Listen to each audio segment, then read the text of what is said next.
नमस्ते यहाँहरु सम्पूर्णमा आज पनि यहाँहरु सबैजनालाई मेरो भिडियोमा स्वागत छ। आज म फेरि बिजनेसकै सिलसिलामा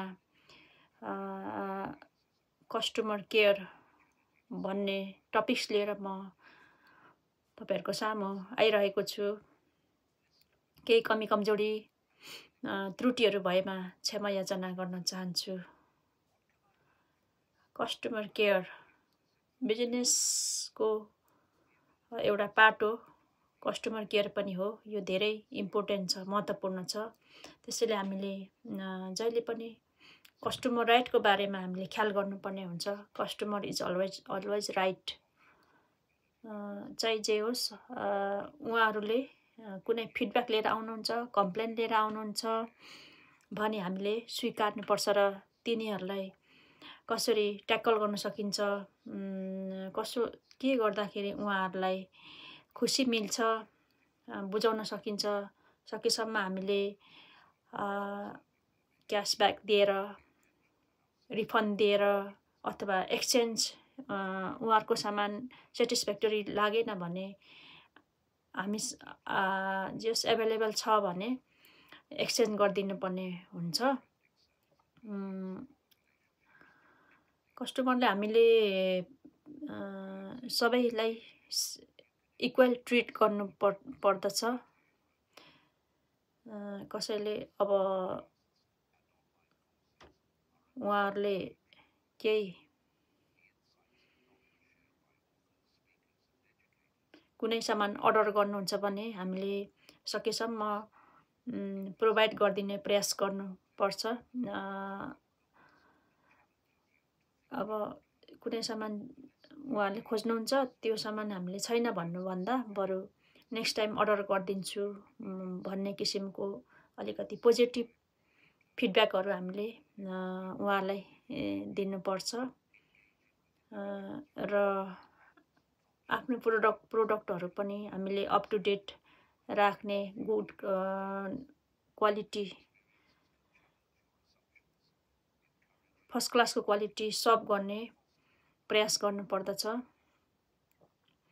अनि कस्टमरलाई जहिले पनि हामीले ग्रिट गर्नुपर्दछ। उहाँहरूको पोइन्ट अफ भ्यूलाई हामीले ध्यानमा राखेर स्वीकार्नुपर्ने हुन्छ। अनि उहाँहरूले धेरै सपिङ गरे बापत हामीले रिवार्डहरू पनि राख्नुपर्ने हुन्छ। अनि पोइन्टहरू कलेक्सन हुने पोलिसीहरू राख्नुपर्दछ। त्यसले गर्दाखेरि धेरैभन्दा धेरै मोटिभेट हुन सक्दछ फेरि पनि सपिङ गर्ने क्रममा। अनि यसरी कस्टमरहरूलाई जहिले पनि उहाँहरूको ओपिनियन, उहाँहरूको फिडब्याक, उहाँहरूको कम्प्लेन, उहाँहरूको हामी प्रतिको कमी कमजोरीहरू उहाँहरूले लिएर आउनुभयो भने सहर्ष हामीले स्वीकारेर उहाँहरूको पक्का इच्छा आकांक्षा के हो भनेर हामीले राम्रोसँग उहाँहरूसँग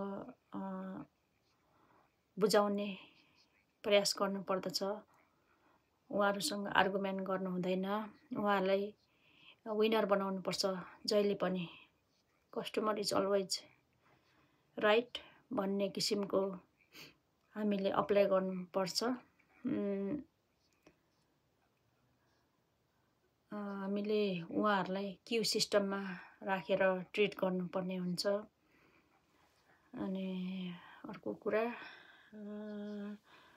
प्राइज वाइजमा उहाँहरूले अब डिस्काउन्ट माग्ने पनि कुनै कस्टमरहरूको बानी हुन्छ। तर त्यो चाहिँ स्ट्रिक्टली हामीले नगरेको राम्रो।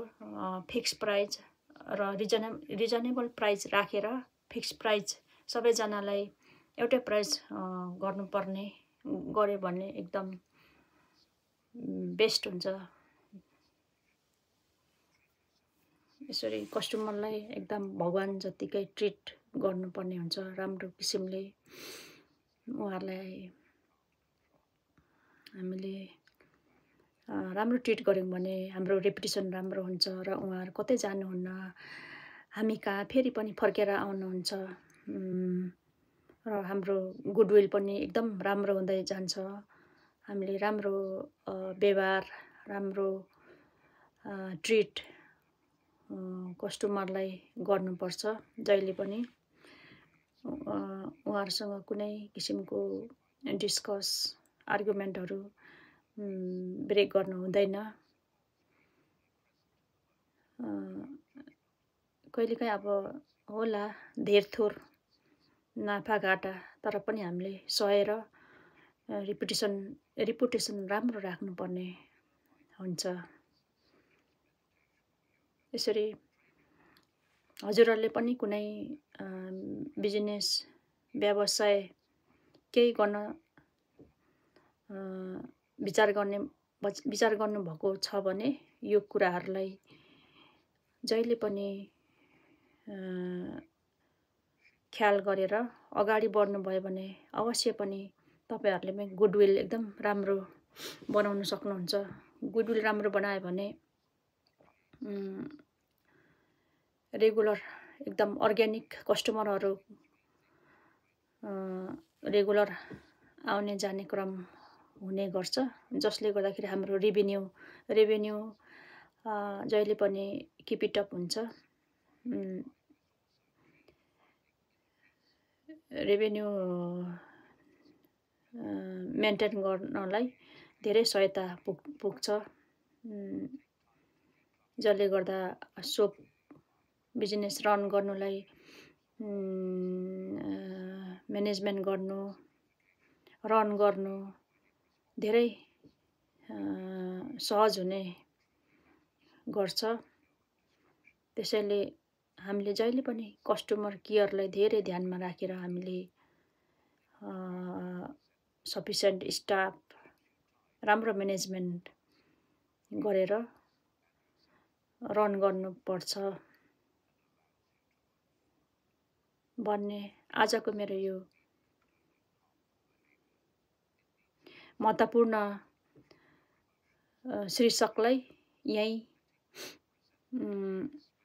टुङ्ग्याउँदै फेरि अर्को भिडियोमा अर्कै टपिक लिएर आउने नै छु। तबसम्मको लागि बिदा चाहन्छु। नमस्कार। हजुरहरूको सबैको जय होस्। धन्यवाद।